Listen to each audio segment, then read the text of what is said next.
Jadi coba lihat bagaimana Anda membantah fakta ini dengan wahyu. Faktanya uang Anda berkurang, tapi wahyu mengatakan tidak, uang Anda bertambah. Ini tantangan iman. Ini tantangan iman.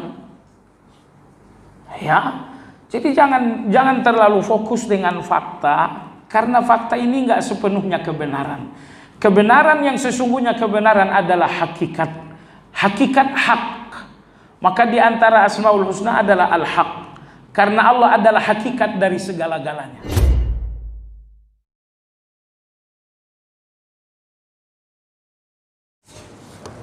Assalamualaikum warahmatullahi wabarakatuh.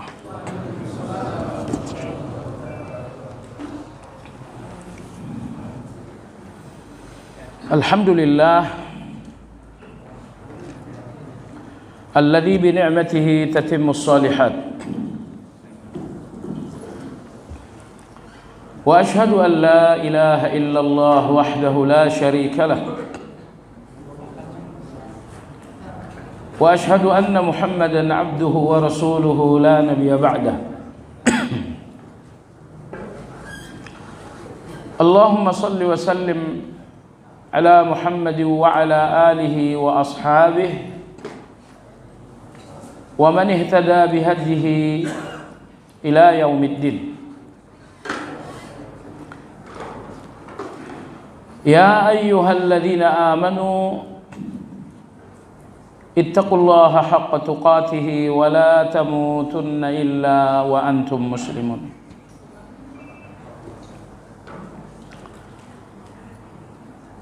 Ikhwani sekalian rahimakumullah, kajian Asmaul Husna pada malam hari ini insyaallah memasuki pembahasan Asmaul Husna yang ke-11, sedikit mengulang, yaitu nama Allah Al-Awwal.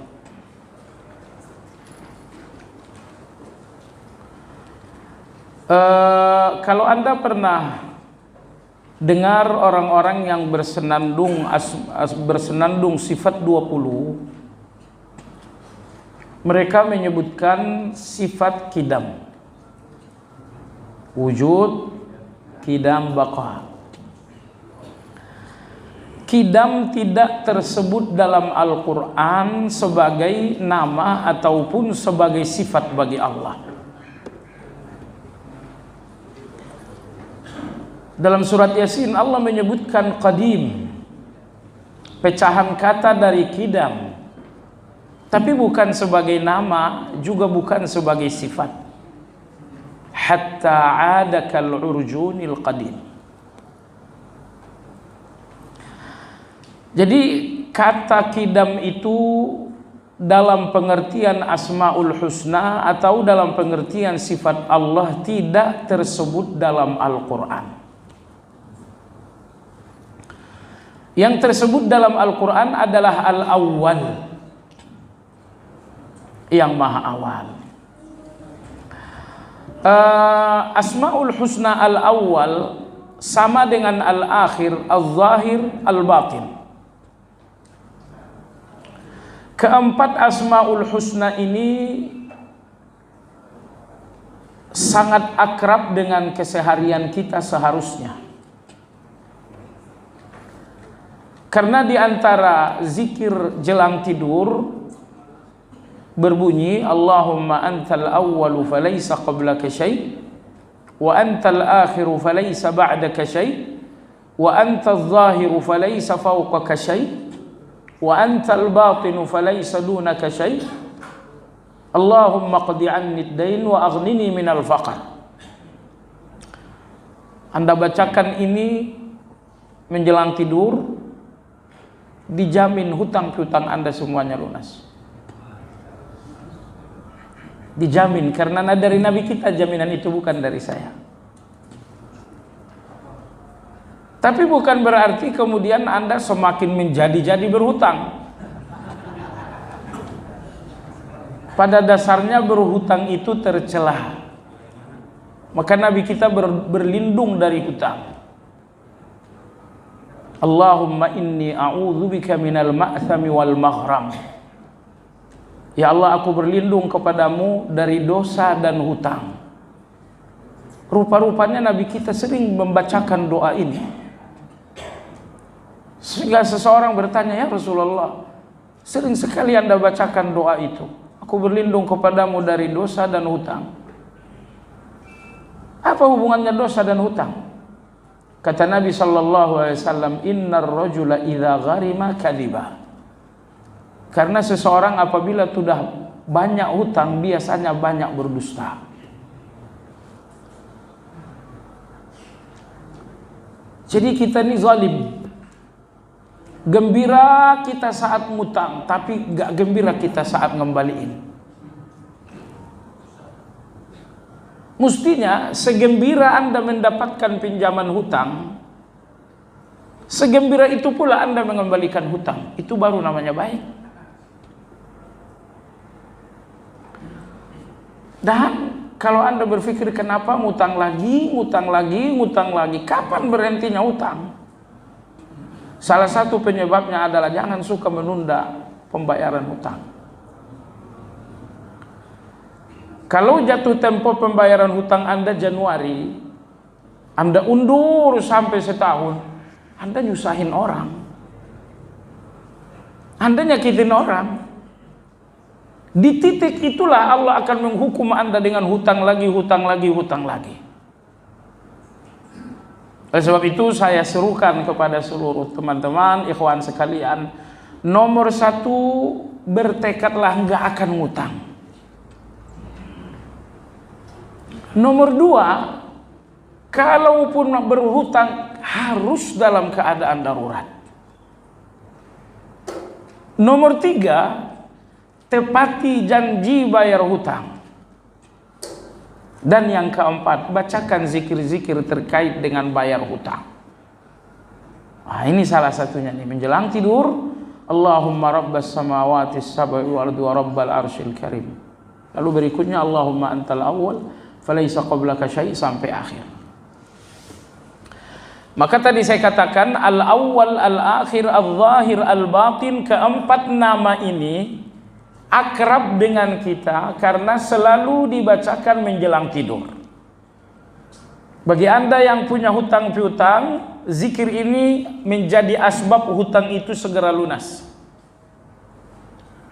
Dan bagi Anda yang nggak punya hutang, maka zikir ini asbab hutang itu memiliki pintu yang tertutup. Nggak ada enaknya punya hutang. Maka alhamdulillah Nabi kita ajarkan zikir ini, dibaca baik-baik. Bacakan dari hati yang dalam, dengan hati yang khusyuk, dengan husnuzan kepada Allah Azza wa Jalla. Jemaah sekalian, apa tafsir al-awwal? Allah Maha Awal. Tidak ada tafsir terbaik untuk al-awwal melebihi tafsir dari Nabi sallallahu alaihi wasallam. Allahumma antal awwalu falaysa qablaka syai'. Ya Allah, engkaulah al-awwal, maka enggak sesuatu pun sebelummu. Apakah ada sebelum Allah? Tidak ada.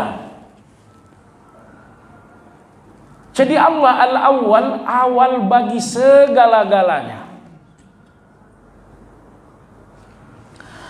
Imam Ibnu Qayyim rahimahullah menuliskan catatan yang panjang lebar mengenai keempat nama ini, al-awwal wal akhir wal zahir wal batin,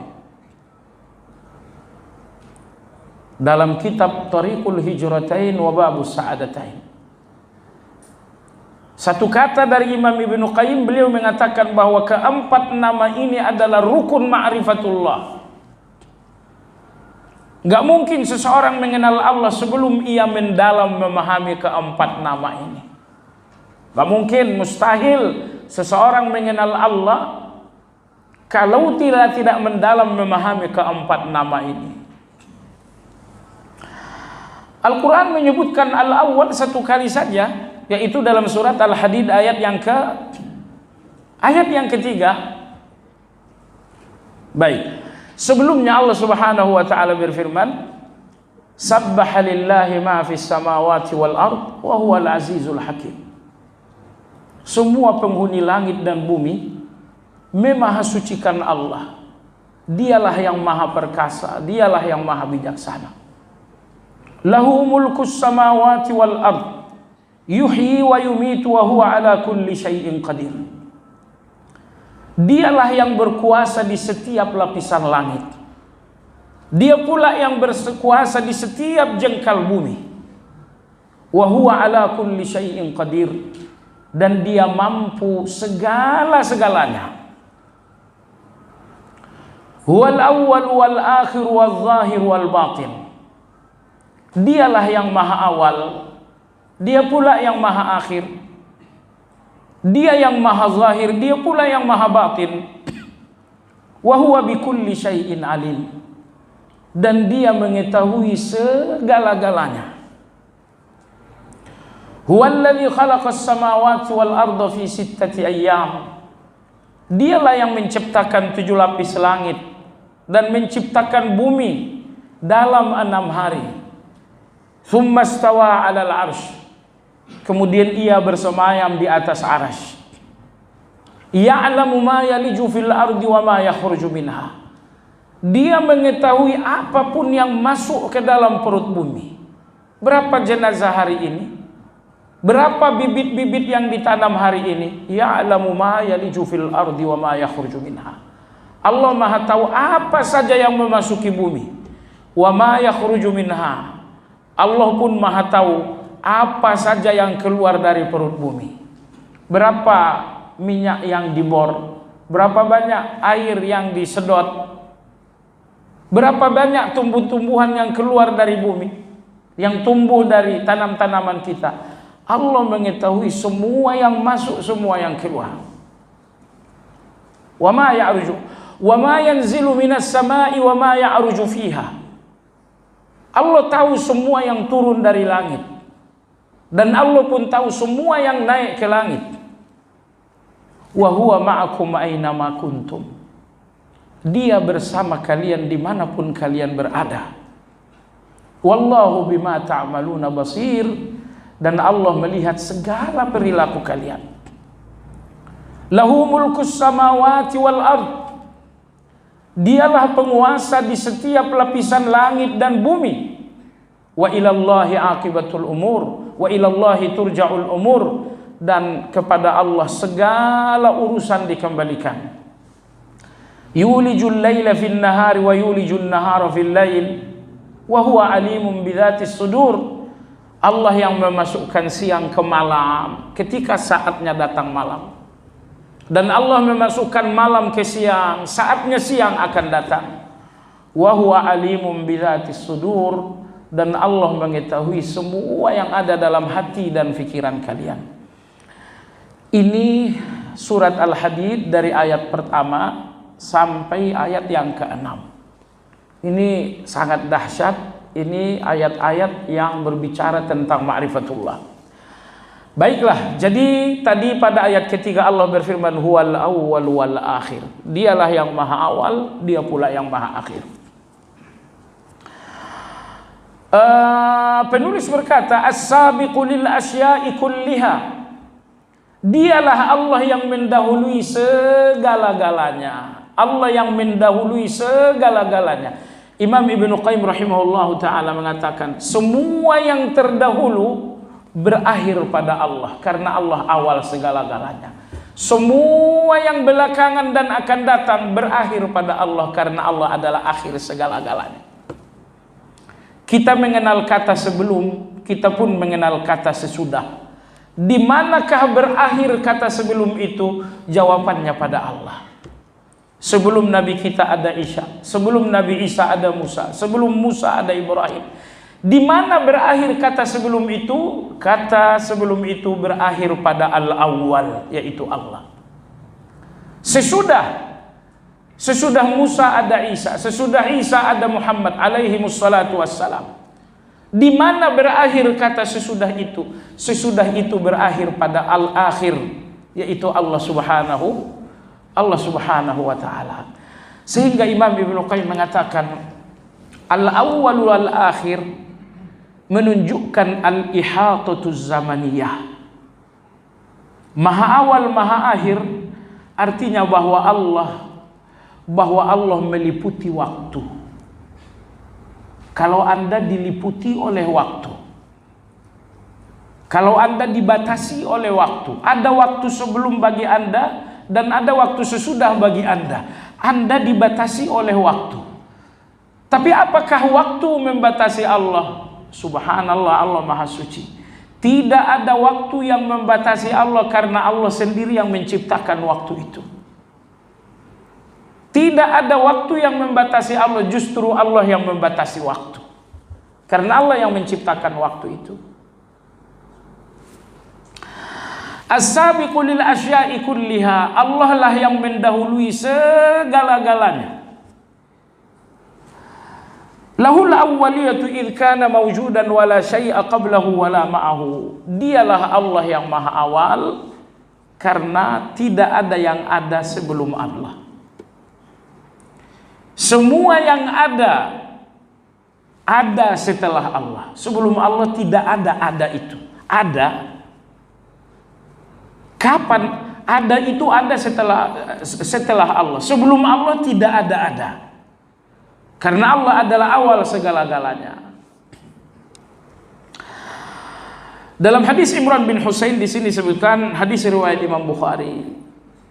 Kata Nabi sallallahu alaihi wasallam, "Kana Allahu wa lam yakun syai'un qablahu, wa kana 'arshuhu 'alal ma', wa kataba kulla syai'in fi dzikr, thumma khalaqa as-samawati wal ard." Kata Nabi sallallahu alaihi wasallam, Allah telah ada sebelum segalanya ada. Kemudian Allah menciptakan arasnya di atas hamparan sungai. Kemudian Allah menuliskan segala-galanya di Lauhul Mahfuz. Setelah itu barulah Allah menciptakan langit dan bumi. Jadi dalam hadis ini Nabi kita menyebutkan urutan penciptaan. Yang pertama kali Allah ciptakan adalah arasy. Dan Allah menciptakan arasy itu kemudian meletakkannya di atas hamparan sungai, di atas hamparan air. Berarti setelah arasy sudah ada air, arasy baru air.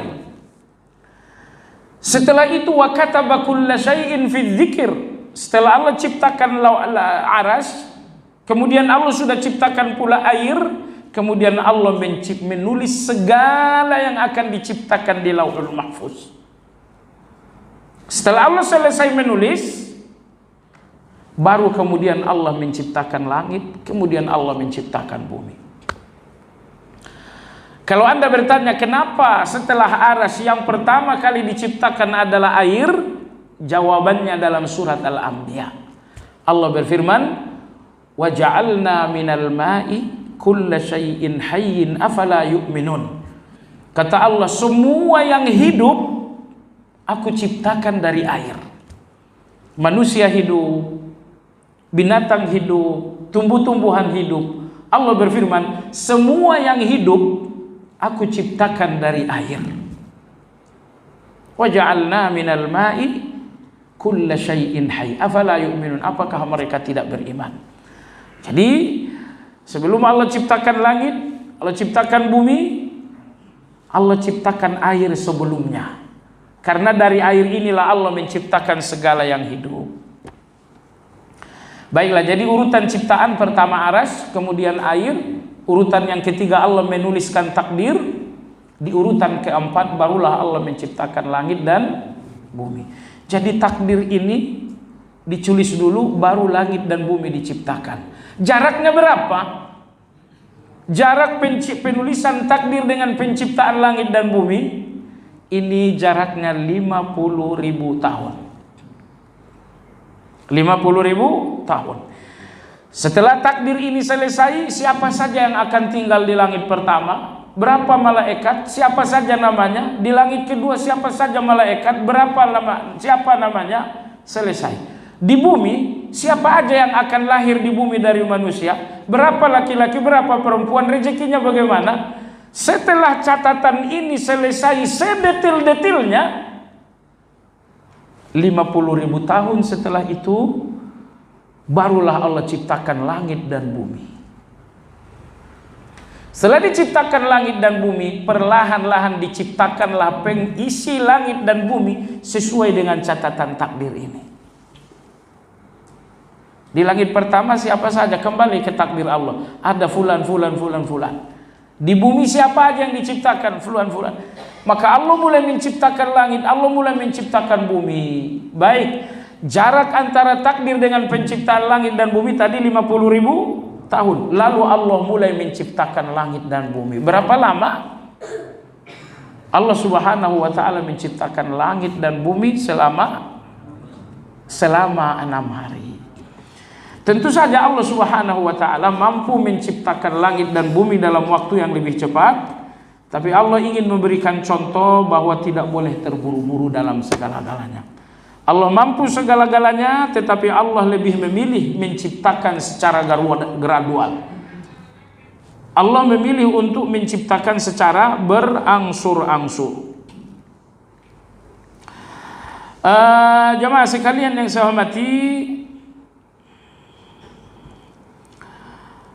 Anda lihat dalam surat Fussilat, ya, rincian penciptaan itu dari ayat ke-11, bukan dari ayat ke-9 sampai ayat yang ke-12. Di situ dijelaskan Allah Subhanahu wa taala. Surat Fussilat. Qul innakum latakfuruna billadzi khalaqal arda fi yawmayn wa taj'aluna lahu andadan dzalika rabbul alamin. Allah menciptakan langit dan Allah menciptakan bumi, menciptakan gunung-gunung ini dalam 2 hari. Allah menciptakan bumi dalam 2 hari. Wa ja'ala fiha rawasiya min fawqiha wa baraka fiha wa qaddara fiha aqwataha fi 4 ayyam sawa'an lisailil. Setelah Allah menciptakan bumi dalam 2 hari, maka Allah menciptakan di atas bumi itu gunung-gunung yang kokoh. Untuk bumi itu kokoh, supaya bumi itu tidak labil. Dalam berapa hari Allah menciptakan gunung-gunung dan isinya dalam 2 hari? Berarti sudah berapa hari? 4 hari. Setelah itu barulah Allah menciptakan langit dalam 2 hari pula. Jadi total semuanya 6 hari ayat 9 ya. Ayat 9 sampai pada ayat yang ke-12. Baik jemaah sekalian yang saya hormati, itulah mengenai penafsiran dan penjelasan nama Al-Awwal. Dan ana ingin katakan ke antum semua, realisasi makna Al-Awwal dalam kehidupan sehari-hari satu ibadah yang sangat berat. Jadi merealisasikan makna Al-Awwal dalam kehidupan sehari-hari super berat sekali. Nah, baiklah. Coba kita lihat yang pertama. Anda lihat di buku, ubudiyatuhu subhanahu bismihil awwal taqtadi an-nadhra ila sabqi fadlillahi wa rahmatihi fi kulli ni'matin diniyatin aw dunyawiyah. Ini sabab wal musabbab minhu ta'ala wa huwa al-mubtadi bil ihsan min ghairi wasilatin min al-'abd. Faminhu subhanahu wa ta'ala al-ijad wa minhu al-i'dad wa minhum al-imdad. Baik. Artinya kalau Anda memahami makna al-awwal, bahwa Allah adalah awal segala-galanya,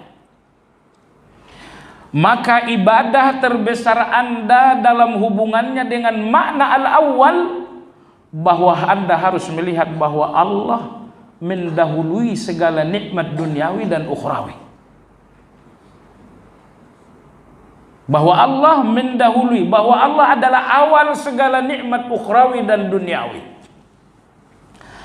Nikmat duniawi Anda adalah jabatan. Dari mana jabatan ini berawal?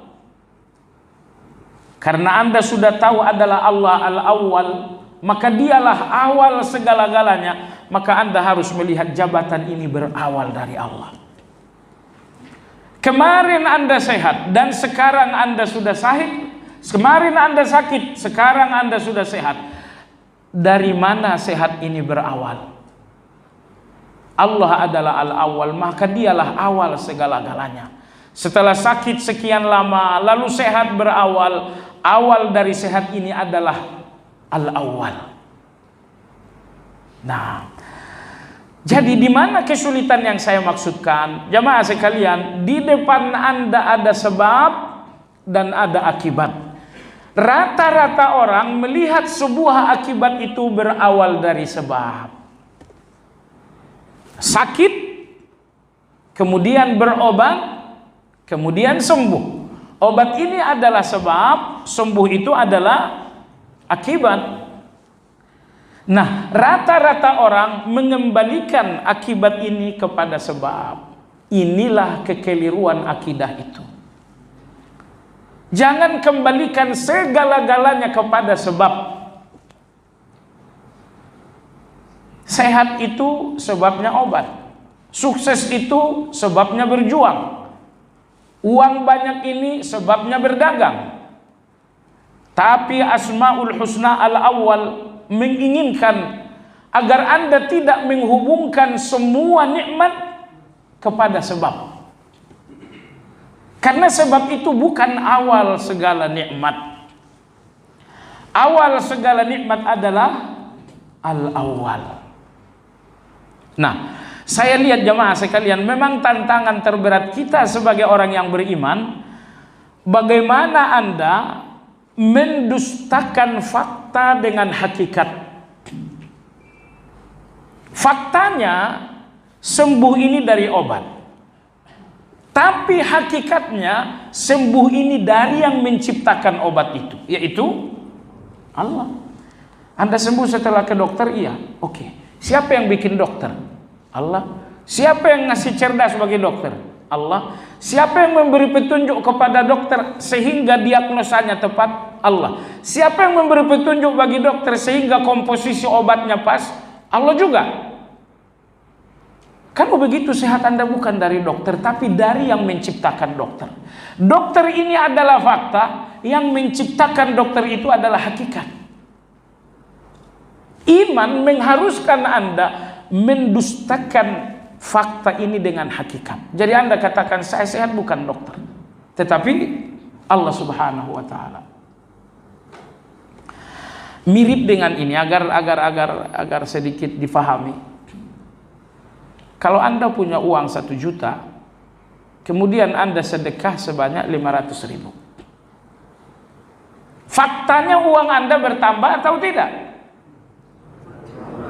Uang Anda faktanya adalah berkurang. Hakikatnya, dari mana Anda dapatkan hakikat ini? Dari Nabi SAW. Beliau bersabda, ma naqasat sadaqatun min mal. Sedekah enggak akan mengurangi harta.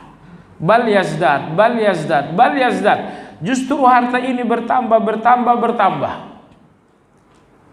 Jadi coba lihat bagaimana Anda membantah fakta ini dengan wahyu. Faktanya uang Anda berkurang, tapi wahyu mengatakan tidak, uang Anda bertambah. Ini tantangan iman. Ini tantangan iman.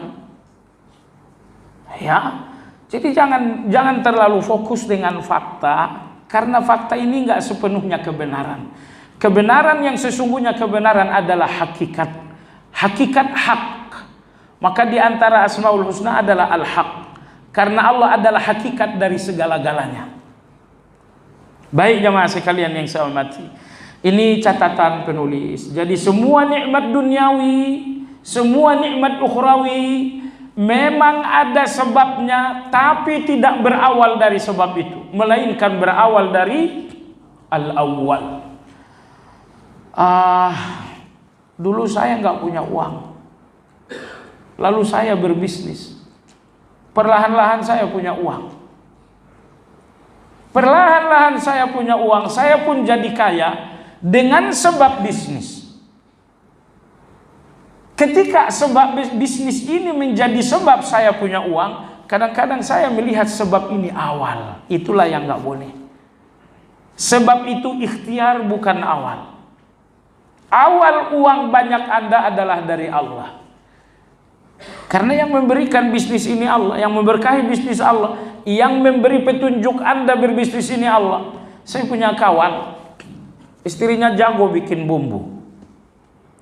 Jadi ada satu masakan Korea yang betul-betul difahami, didalami oleh istrinya. Akhirnya dia bikin bumbu. Ini bumbu masakan Korea. Ada yang beli. Oh, ini kok enak sekali bumbunya. Ternyata yang beli orang punya uang, artinya pengusaha. Kata dia, ini bumbu benar-benar mirip dengan aslinya. Bahkan nggak bisa dibedakan dengan aslinya. Akhirnya orang ini bilang, ini bumbu kita patenkan. Istri kawan saya bilang setuju. Sudah, karena sudah dipatenkan, saat itu juga dikasihkan uang 8 miliar. Masya Allah, bayangkan itu jemaah sekalian. Tukang bumbu yang sehari-harinya dapat 50.000, dapat 100.000. Qadarullah, Allah buka pintu rezeki. Bumbu Korea yang dia jual sampai ke tangan seseorang pemilik restoran Korea. Akhirnya dia bilang, ini bumbu kita patenkan, dan akhirnya kasih uang. Ini uang 8 miliar. Ini uang awal saja. Uang awal saja, selanjutnya nanti akan ada uang bulanan. Jadi kalau Allah sudah membukakan pintu rezeki, memang luar biasa. Gimana, Anda ngiler enggak? Rezeki dia buat dia. Rezeki Anda beda sendiri. Ya. Allah berfirman, "Wala tatamannau ma faddalallahu bihi ba'dakum 'ala ba'd." Enggak usah keinginan kalian tertarik dengan apa yang Allah kasih kepada orang lain. Allah berikan orang lain, Allah berikan orang lain, Allah berikan Anda. Allah berfirman, batasi keinginan Anda hanya pada apa yang Anda miliki, dan jangan sampai keinginan Anda ini melirik milik orang lain. Jadi betapa Allah ini ingin kita berhati bersih, sehingga Allah berfirman, wala tatamannau. Tidak usah kalian berangan-angan terhadap apa yang dimiliki orang lain. Kenapa? Itu milik dia. Nggak usah berangan-angan milik orang lain. Jadi yang penting adalah apa milik Anda itu sajalah. Udah, itu yang terbaik untuk Anda. Sepanjang Anda masih lihat orang lain, Anda nggak akan puas dengan milik Anda. Baiklah, jadi Allah lah awal segala-galanya, bukan sebab. Wa huwal mubtadi'u bil ihsani min ghairi wasilatin minal 'abd. Allah lah yang mengawali segala kebaikan tanpa sebuah wasilah dari hamba. Allah memberikan Anda rezeki walau tanpa wasilah, walau tanpa sebab dari Anda. Jadi Anda jangan berpikir, saya nggak akan dapat rezeki kalau nggak ada sebab. Tidak. Rezeki Anda tidak berawal dari sebab, tapi berawal dari al-awwal. Maka Anda nggak boleh melihat sebab itu sebagai awal. Maka Allah memberikan Anda kebaikan-kebaikan, walaupun sebab itu tidak ada di tangan Anda. Walaupun sebab itu nggak ada di tangan Allah, kasihkan. Baik jamaah sekalian, faminhu subhanahu wa ta'ala al-ijad, wa minhu al-i'dad, wa minhu al-imdad. Ini ada 3. Di tangan Allah terdapat ijad, di tangan Allah terdapat i'dad, di tangan Allah terdapat imdad. Ini apa ini 3 nih? Ijad, i'dad, imdad. Ketika Allah menciptakan Anda, ini dinamakan ijad. Allah menciptakan Anda dengan segala kesiapan-kesiapan, dengan segala potensi-potensi. Itu dinamakan i'dad. Lalu kemudian setelah Allah ciptakan Anda melalui ijad, lalu di dalam diri Anda Allah berikan potensi-potensi, itu namanya i'dad. Setelah itu di luar diri Anda Allah berikan bantuan-bantuan sehingga potensi Anda menemukan jalannya. Ini dinamakan imdad. Oke. Allah ciptakan manusia, itu namanya i'dad. Kemudian Allah berikan kecerdasan, itu namanya Allah ciptakan manusia, itu namanya ijad. Lalu Allah ciptakan kepintaran dalam diri manusia, itu namanya i'dad. Setelah itu kemudian dari luar Allah berikan kemudahan-kemudahan rezeki, kemudahan-kemudahan belajar, sehingga potensi yang Allah ciptakan ini menemukan jalannya dari luar. Ini yang dinamakan imdad. Jadi bayangkan Allah ciptakan Anda, itu ijad, Allah berikan Anda potensi, itu idad, tapi potensi itu tidak menemukan jalan di luar diri Anda. Tidak ada sekolah, tidak ada pendidikan, Anda nggak jadi apa-apa. Anda nggak jadi apa-apa. Kenapa? I'dad dalam diri Anda, potensi dalam diri Anda tidak menemukan pintu untuk menjadi Anda sebagai yang luar biasa. Tapi tidak demikian jamaah sekalian. Allah ciptakan Anda dengan ijad, kemudian Anda lengkapi Anda dengan i'dad, dengan segala potensi-potensi. Bukan cuma potensi pikiran, tapi segala potensi. Nah, setelah itu di luar diri Anda Allah memberikan kemudahan-kemudahan, sehingga bertemulah potensi-potensi Anda dengan kemudahan-kemudahan ini. Lalu Anda pun melangkah di atas hidup penuh dengan kemudahan. Maka di sini penulis mengatakan Allah adalah awal dari 3 hal. Ijad itu berawal dari Allah, i'dad itu berawal dari Allah, imdad itu berawal dari Allah Subhanahu wa ta'ala. Binatang-binatang Allah ciptakan mereka dengan ijad. Allah berikan di luar diri mereka imdad, kemudahan-kemudahan, tapi Allah nggak memberikan mereka i'dad. Anda tidak temukan binatang yang pintar, oh ini binatang cum laude, ini monyet kemampuannya cum laude, nggak ada. Maka walaqad karramna bani Adam, kami ciptakan manusia. Manusia kami ciptakan dengan ijad, binatang diciptakan dengan ijad. Manusia diberi kemudahan-kemudahan dalam bentuk kehidupan, rezeki, kesehatan dan lain-lain. Ini dinamakan imdad. Ternyata Allah pun memberikan binatang-binatang itu imdad. Apa yang istimewa dalam diri manusia? Allah berikan manusia ini i'dad. I'dad itu potensi, i'dad itu kecerdasan, baik i'dad dalam fikiran, dan yang terpenting lagi i'dad di dalam hati berupa keimanan.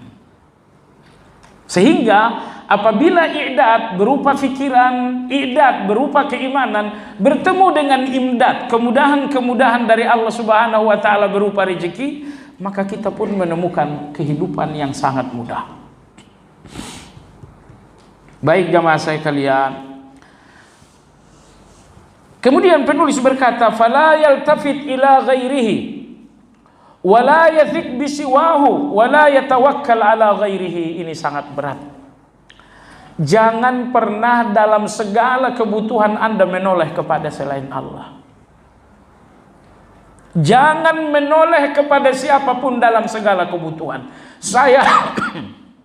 Saya butuh sehat, tidak usah menoleh kepada dokter. Saya butuh keamanan, tidak usah menoleh kepada tentara.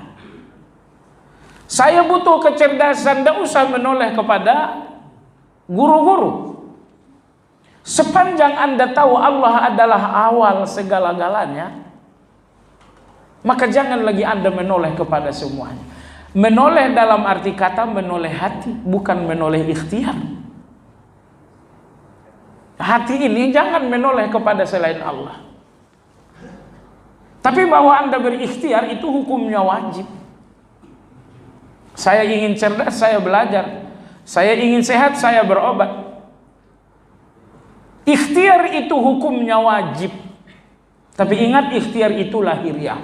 Di sini di dalam hati ini namanya batiniah. Batiniah ini nggak boleh menoleh kepada semua. Menolehlah hanya kepada Allah Azza wa Jalla.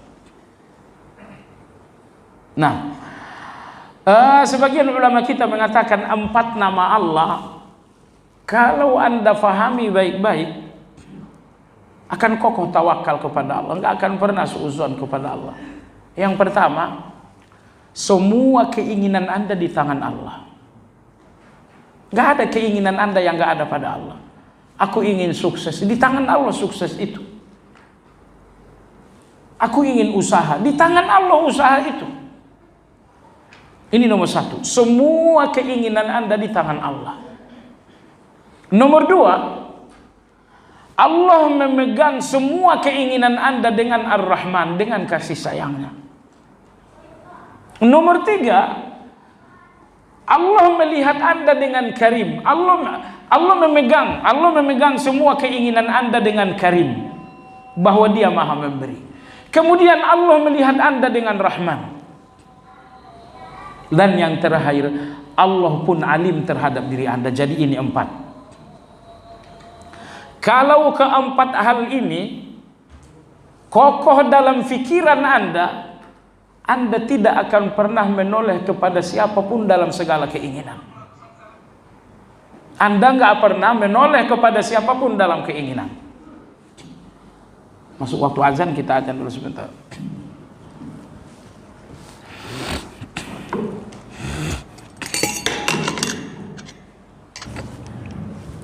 Jemaah sekalian, saya ingin lanjutkan 4 poin tadi. Yang pertama, semua keinginan Anda di tangan Allah. Yang kedua, Allah menggenggam semua keinginan Anda dengan Karim. Allah Maha Memberi. Nomor 3, Allah melihat Anda dengan Rahman, penuh dengan kasih sayang.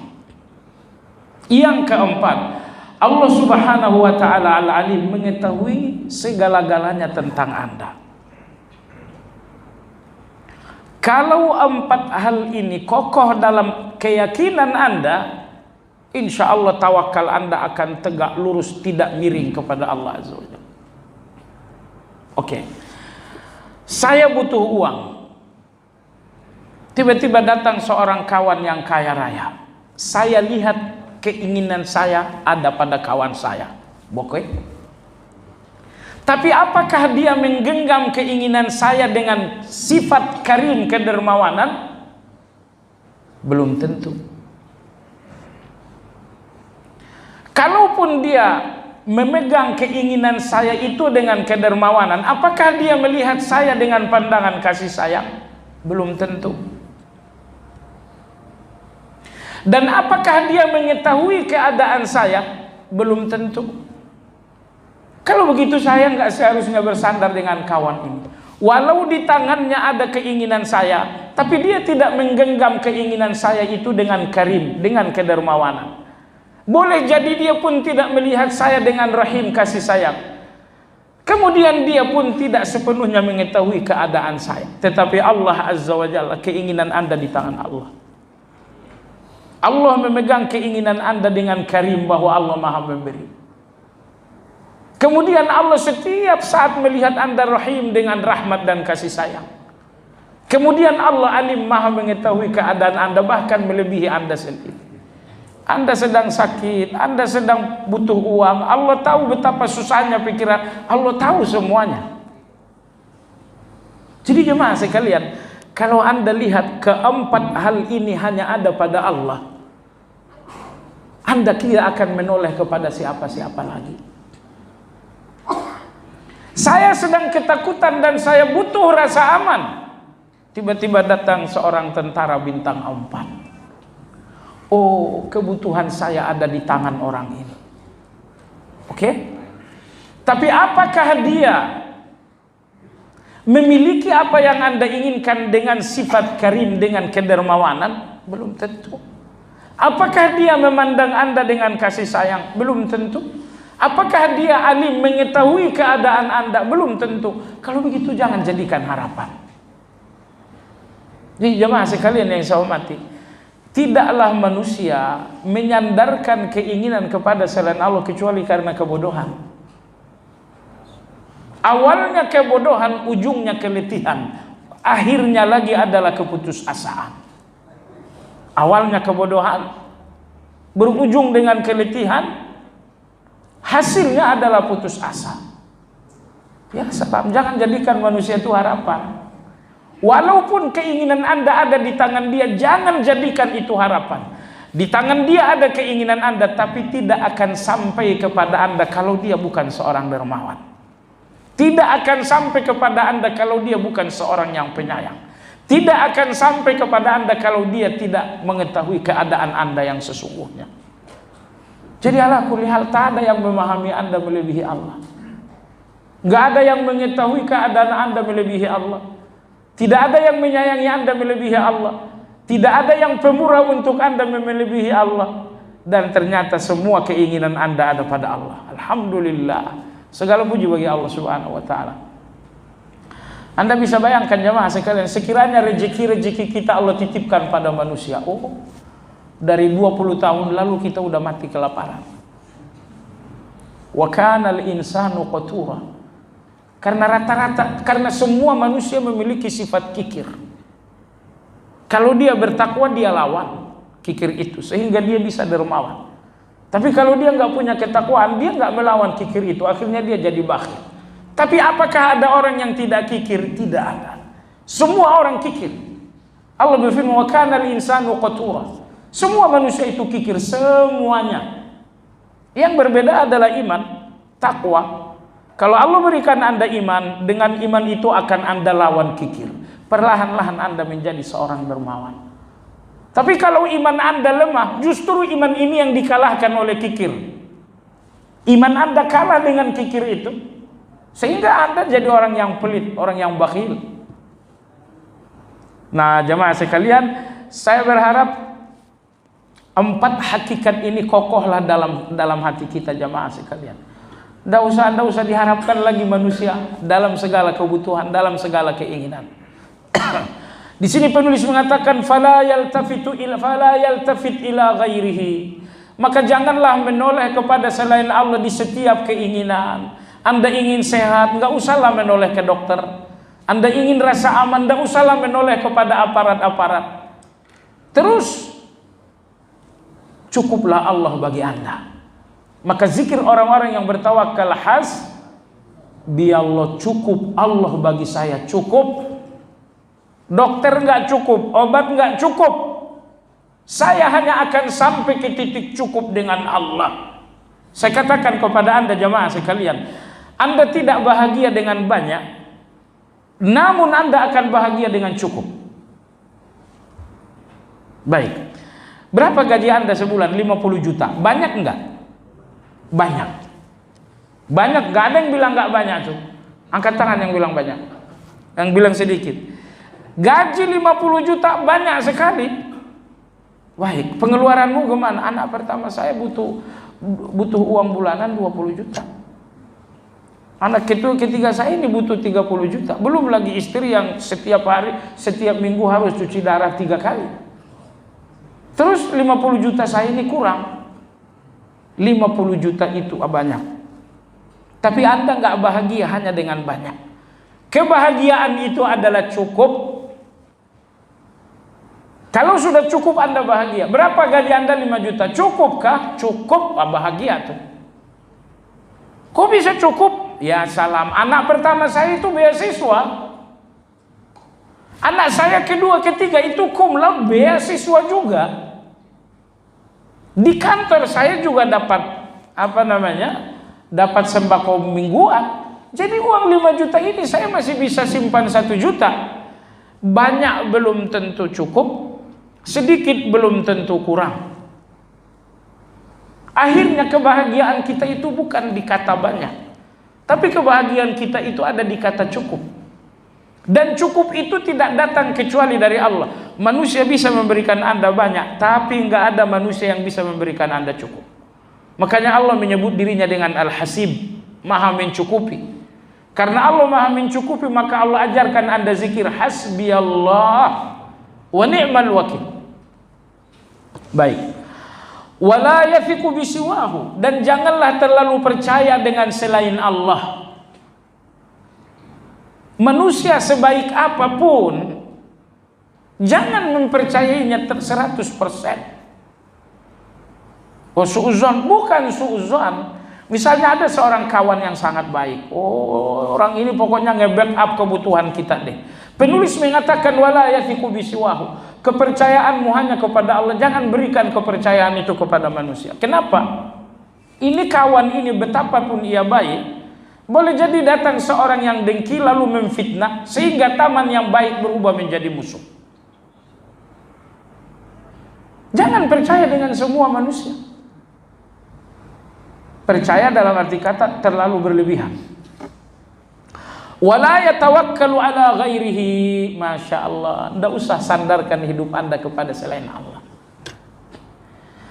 Allah kodratkan Anda dengan berbagai kekurangan agar setiap kekurangan itu disandarkan kepada Allah, karena Allah yang maha kuat. Kekurangan yang Anda sandarkan kepada manusia artinya kekurangan yang disandarkan kepada yang lemah. Apakah Anda akan kokoh? Gak mungkin. Tapi setiap kekurangan yang Anda sandarkan kepada Allah, saat itu kekurangan Anda ini akan kokoh. Jadi walhasil, jalan kokoh itu sandarkan kekurangan ini kepada Allah Azza wa Jalla. Anda ingin hidup tanpa kekurangan, mustahil.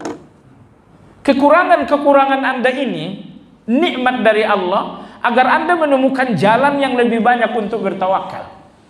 Percayalah, kalau Anda nggak punya kekurangan, Anda nggak akan punya jalan menuju tawakal. Uang cukup, kesehatan cukup, keamanan cukup. Di mana tempatnya tawakal itu coba?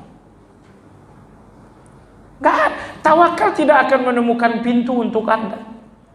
Maka Allah Azza wa Jalla menguji Anda dengan kekurangan. Allah uji Anda dengan kekurangan. Allah uji Anda sehingga Anda punya banyak kekurangan-kekurangan. Kekurangan-kekurangan ini semuanya nikmat, semuanya rahmat. Dengan catatan, sandarkan kekurangan ini kepada yang maha kokoh, agar Anda kokoh.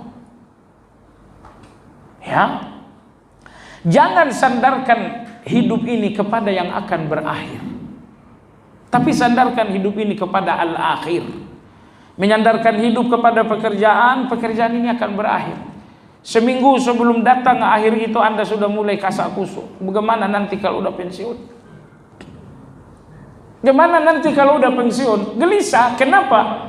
Anda terlanjur bertahun-tahun menyandarkan hidup kepada pekerjaan, padahal pekerjaan itu berakhir. Gelisah Anda, salah Anda sendiri. Kenapa Anda sandarkan hidup kepada yang berakhir, yaitu pekerjaan?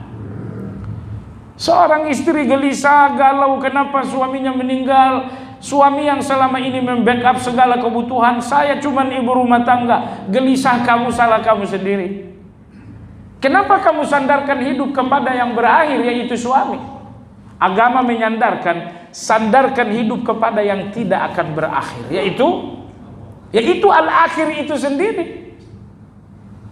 Maka jamaah sekalian yang saya hormati, di sini penulis mengatakan wala yatawakkal ala ghairihi. Jangan sandarkan hidup kepada selain Allah. Semua orang yang lemah karena menyandarkan hidup kepada selain Allah.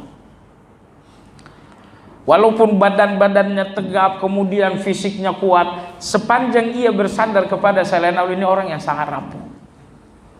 Jadi kalau Anda ingin menjadi orang yang kokoh, orang yang kuat, orang yang tangguh, orang yang bahagia, bersandar kepada Allah Azza wa Jalla.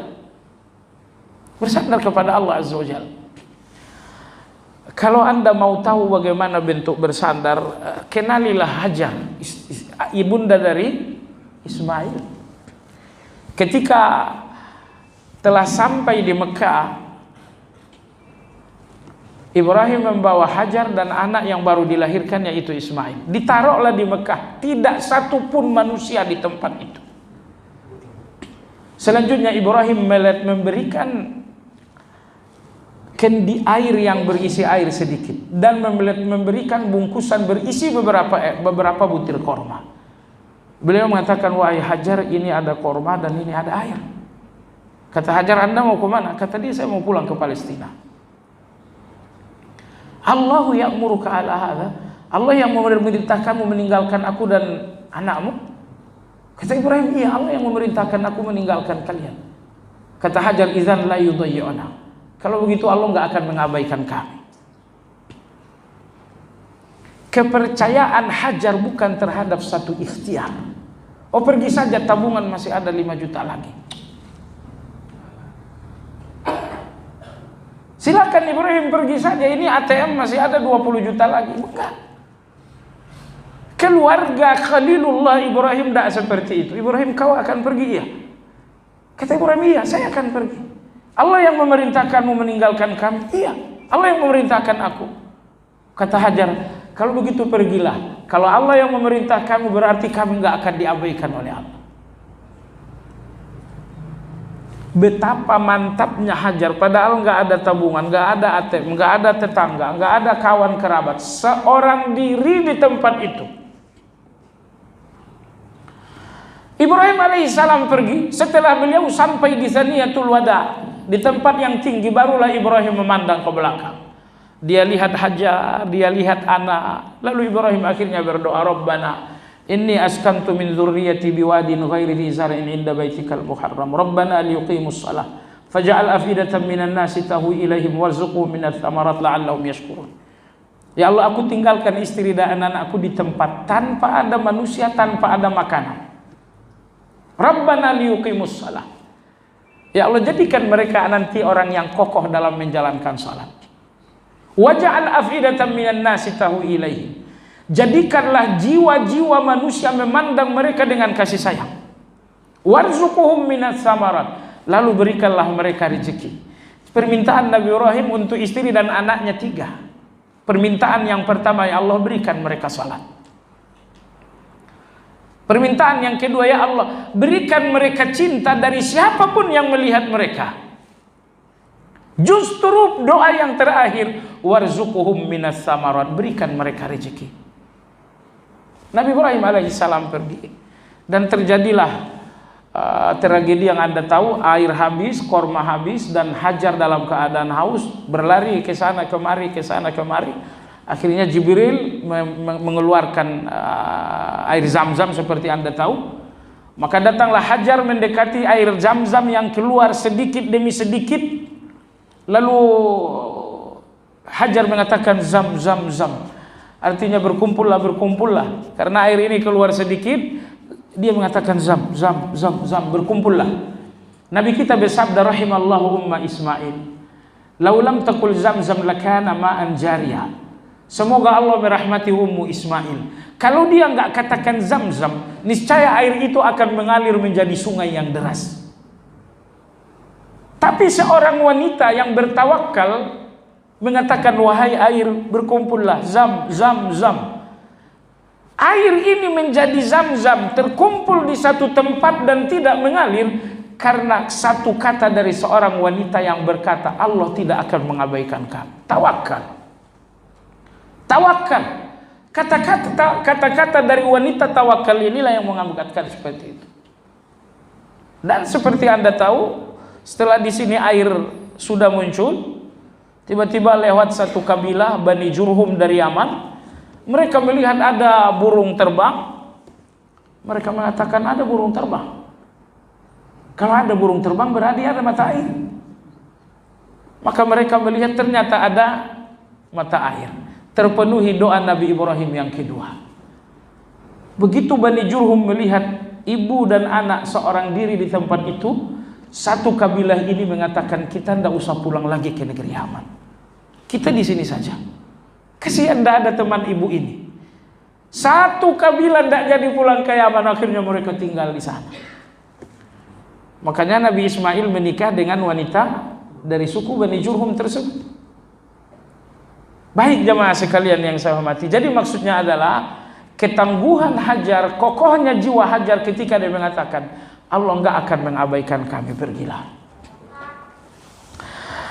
Jemaah sekalian yang saya hormati, saya kira sampai di sini kajian kita. Mudah-mudahan ada waktu untuk melanjutkan lagi insyaallah taala. Ada pertanyaan? Kita ada waktu 1 menit. Bagi yang ingin bertanya dipersilakan.